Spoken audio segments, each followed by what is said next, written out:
NCP নাই, সংসদে যাওয়ার রেকর্ড আমার বন্ধু নুরুল হক বলেন নাই। যদি পিয়ার পদ্ধতি আসা যায় তাহলে ঢাকার শাহবাগ প্রেস ক্লাব টিএসসি কেন্দ্রিক যে কিছু নেতা আছে এরা সংসদে যাওয়ার স্বাদ হবে, তাই তারা পিয়ার পদ্ধতি চায়।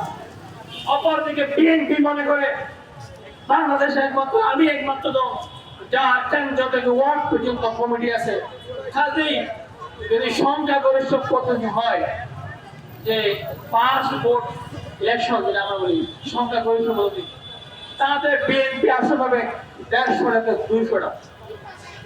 কাজেই প্রত্যেকে নিজের স্বার্থ নিয়ে ব্যস্ত।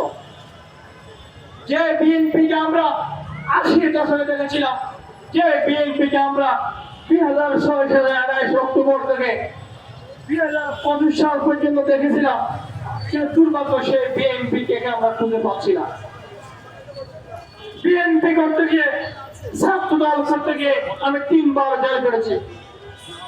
ঢাকা বিশ্ববিদ্যালয়ের ফার্স্ট ইয়ারের স্টুডেন্ট থাকা অবস্থায় রাষ্ট্রদ্রোহ মামলায় আমি 22 মাস জেল কেটেছিলাম। 2017 সালে আবার জেল কেটেছি, সর্বশেষ 2024 সালে আমি জেল কেটেছি।